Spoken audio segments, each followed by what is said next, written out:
அனைவருக்கும் வணக்கம். இன்றைக்கி நம்ம பார்க்க போகிறது பூசணிக்காய் எரிச்சேரி. இது ஒரு கேரளா டிஷ்ங்க. இது ரொம்பவே டேஸ்ட்டாக இருக்கும். இது தயிர் சாதம், சாம்பார் சாதம், ரச சாதம் இல்லது ஒயிட் ரைஸோடு நீங்கள் போட்டு சாப்பிட்டா கூட ரொம்பவே டேஸ்ட்டாக இருக்கும். Welcome to my channel cook for my செல்லம். என்னோடய வீடியோ உங்களுக்கு பிடிச்சிருந்ததுன்னா ப்ளீஸ் சப்போர்ட் பண்ணுங்கள், லைக் பண்ணுங்கள், ஷேர் பண்ணுங்கள். நீங்கள் கொடுக்குற ஷேர் அண்ட் லைக் கண்டிப்பாக எனக்கு ரொம்பவே ஹெல்ப்பாக இருக்கும். ஒரு கடாயை வைங்க. 1/4 கப் பாசிப்பருப்பு நல்லா வாசம் வர வரைக்கும் வறுத்துக்கலாம். 1/4 கப் துவரம்பருப்பு போட்டு ரெண்டையுமே மிக்ஸ் பண்ணிக்கோங்க. ஆஃப் பண்ணிவிட்டு துவரம்பருப்பு வறுக்க தேவையில்லை, பாசிப்பருப்பு மட்டும் வறுத்துக்கலாம். இதை கழுவிட்டு தண்ணி ஊற்றி ஒரு 4 விசில் வச்சு எடுத்துக்கலாங்க. 300 கிராம் பூசணிக்காயை நான் கட் பண்ணி சேர்த்துருக்குறேன். இதில் கொஞ்சம் தண்ணி சேர்த்துக்கோங்க. ஒரு டம்ளர் அளவுக்கு மிளகு பொடி 1 ஸ்பூன்,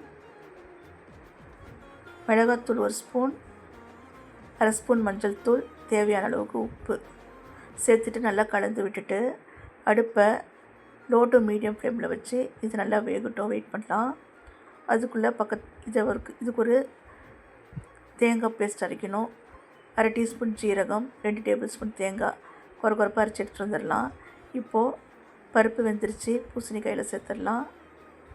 அரைச்சி வச்ச தேங்காயும் சேர்த்துடலாம். சேர்த்துட்டு நல்லா கலந்து விடுங்க. இந்த பூசணிக்காயில் நார்ச்சத்து அதிகமாக இருக்குதுங்க. இது பூசணிக்காய் விதையில் ஒமேகா 3 ஃபேட்டி ஆசிட்ஸ் இருக்குது, மெக்னீஷியம் இருக்குது, ஜிங்க் இருக்குது. இது இதயத்தை பலப்படுத்துங்க. இப்போ இதுக்கு ஒரு தாளிப்பு கொடுத்துடலாம்.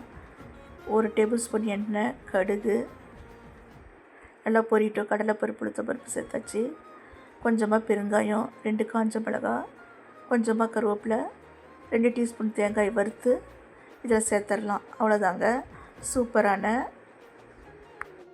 பூசணிக்காய் எரிச்சேரி தயாராகிடுச்சு. இந்த வீடியோ பிடிச்சிருந்ததுன்னா ப்ளீஸ் லைக் பண்ணுங்கள், ஷேர் பண்ணுங்கள், சப்ஸ்கிரைப் பண்ணுங்கள். நீங்கள் கொடுக்குற லைக் கண்டிப்பாக எனக்கு நல்லாவே ஹெல்ப்பாக இருக்கும். நன்றி, வணக்கம்.